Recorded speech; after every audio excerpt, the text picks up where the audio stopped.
एक बार महाबली ने अपनी शक्ति और धन से एक विशाल यज्ञ का आयोजन किया, जिसमें ब्राह्मणों और ऋषि मुनियों को दान देने का निर्णय लिया। वामन ने इस अवसर का उपयोग करने का निश्चय किया और यज्ञ स्थल पर पहुंचे। उनके दिव्य तेज से यज्ञ मंडप आलोकित हो उठा। महाबली ने वामन से दान की इच्छा पूछी। वामन ने बड़ी विनम्रता से 3 पग भूमि दान में मांगी। महाबली ने कहा, ब्राह्मण देव, आप 3 पग भूमि का क्या करेंगे? यह तो बहुत कम स्थान है। आप वैसे भी छोटे ब्राह्मण हैं, आपके लिए तो यह और भी कम होगी। वामन ने कहा कि हमने तो सुना था बलिदान देने के समय यह नहीं पूछता कि उसका क्या करना है, किसको देना है, परंतु यहाँ तो कुछ और ही पता चल रहा है। आप मुझे 3 पग भूमि देते हैं तो ठीक है, वरना मैं यहाँ से प्रस्थान करता हूँ। इसके बाद महाबली ने कहा, ब्राह्मण देव क्षमा कीजिए, परंतु कम से कम ऐसा दान तो मांगिए जिसे देने में भी मुझे अपने आप पर गर्व हो। ब्राह्मण देव के इस वचन सुनकर दैत्य गुरु शुक्राचार्य के मन में शंका उत्पन्न हो गई। उन्होंने ध्यान लगाया और देखा कि वामन ब्राह्मण के रूप में स्वयं भगवान विष्णु विराजमान है। शुक्राचार्य ने महाबली को चेतावनी दी कि यह कोई साधारण ब्राह्मण नहीं, बल्कि स्वयं भगवान विष्णु हैं, जो उनके वर्चस्व को समाप्त करने आए हैं। परंतु महाबली अपने वचन से पीछे नहीं हटे और दान देने का निर्णय लिया।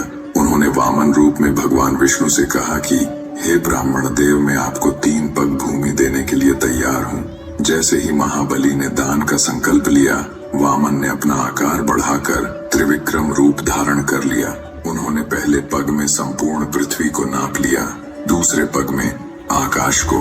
जब तीसरे पग के लिए स्थान न होने पर वामन ने कहा, महाबली, मैं अपना तीसरा पग कहाँ रखूं? महाबली ने कहा कि हे ब्राह्मण देव, आपने 2 पग में संपूर्ण ब्रह्मांड को नाप लिया है। अब एक ही जगह शेष है और वह है मेरा सर। आप अपना तीसरा पग में सर पर रखे और मेरे वचन को निभाने में मेरी सहायता करें। भगवान विष्णु ने उनके सिर पर अपना पग रखा। भगवान विष्णु के पग से वह पाताल लोक में उतर गया, जिसके बाद भगवान विष्णु ने उसकी भक्ति और दानशीलता के कारण उसे पाताल लोक का स्वामी बना दिया।